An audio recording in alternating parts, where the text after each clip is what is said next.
আসসালামু আলাইকুম। ইজি রান্নাঘরের পক্ষ থেকে সকলকে স্বাগতম। আজকে আমরা নিয়ে এসেছি ২ টি শরবত। একটা হলো রুহ আফজার লেমন জুস, আরেকটি হলো রুহ আফজার মিল্কশেক। তো ২ টাই আমি তৈরি করেছি। কি উপকরণ ব্যবহার করেছি সেগুলো আপনাদের সাথে শেয়ার করব। একদমই সিম্পলভাবে আমি এই ২ টি শরবত তৈরি করে নিয়েছি এবং এই গরমের সময় দোনোটি উপযোগী শরবত। বিশেষ করে গরমে যখন আপনি ক্লান্ত হয়ে যাবেন, আপনার যখন ঘাম ঝরবে, তখন এরকম একটা শরবত আপনার কলিজা ঠান্ডা করে দেবে। তো শুরুতে আমি একটি লেবু নিয়ে নিলাম। আমি লেবুটাকে কেটে নিচ্ছি। যেহেতু আমি লেমন জুসটা ১ গ্লাস বানাবো, তো আমি একটি লেবুই নিয়েছি। এখান থেকে আমি একটু গ্লাস ডেকোরেশনের জন্য রেখে দিলাম। তো বাকি লেবুটাকে আমি কেটে নিচ্ছি। এটাকে আমি আমি এই লেমন জুসটায় একটা লেবুর রসই ব্যবহার করব। তো আমি লেবুটাকে এভাবেই কেটে নিলাম। এই যে দেখেন, এখন আমি লেবুর রসটা এভাবেই বের করে নিব। তো নিয়ে নেব আমি একটি গ্লাস। এই যে গ্লাসে আমি লেবুর রসটা বের করে নিচ্ছি। আপনারা ১ গ্লাসের জন্য একটা লেবুই যথেষ্ট। আর কেউ চাইলে আরেকটু দিতে পারেন। বাট আমার কাছে মনে হয় একটাই হয়ে যাবে। যেহেতু ১ গ্লাস শরবত করব। তো এখানে আমি দিয়ে দিচ্ছি রুহ আফজা। যেহেতু আমি কোনো প্রকার চিনি ব্যবহার করব না, তো রুহ আফজার পরিমাণটা আমি একটু বেশি ব্যবহার করব। এরপরেও যদি কেউ বেশি মিষ্টি খান সেক্ষেত্রে চিনি সিরাপ বা চিনিটা ব্যবহার করতে পারেন। দিয়ে দিচ্ছি আমি বরফ। এখানে আমি কিউব বরফ ব্যবহার করছি। আপনারা যখন এই শরবতটা করবেন অবশ্যই কিউব বরফ ব্যবহার করবেন আর ঠান্ডা পানি তো অবশ্যই ব্যবহার করবেন। দিয়ে দিচ্ছি আমি ঠান্ডা পানি। রুহ আফজায় কিন্তু রয়েছে পটাশিয়াম, ম্যাগনেসিয়াম, সালফার এবং ক্যালসিয়াম যা শারীরিক পানিশূন্যতা দূর করে।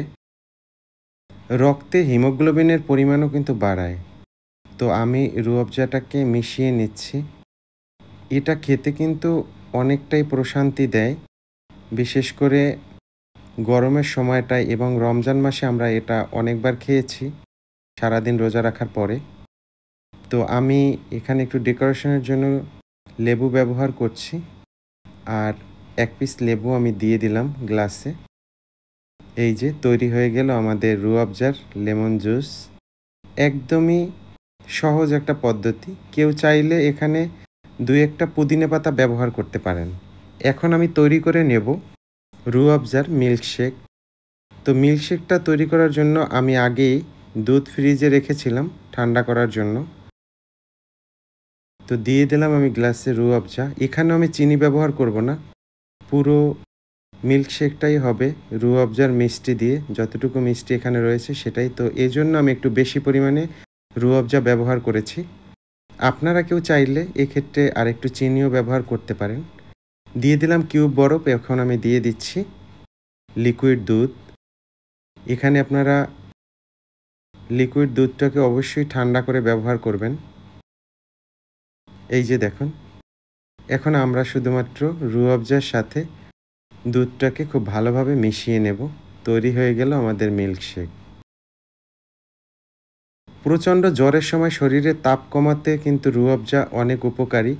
বদহজম রোধ করার জন্য রুহ আফজার কিন্তু অনেক ভূমিকা রয়েছে।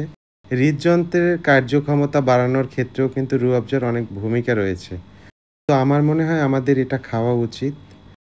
সবসময় না হলেও মাঝে মাঝে যেগুলো আমাদের শরীরের জন্য উপকারী সেগুলো খাওয়া উচিত। আর যেহেতু এখন গরম, এই গরমের প্রশান্তির জন্য হলেও আমাদের এটা একটু পরখ করে দেখা উচিত। তৈরি হয়ে গেল আমাদের রুহ আফজার লেমন জুস এবং রুহ আফজার মিল্কশেক।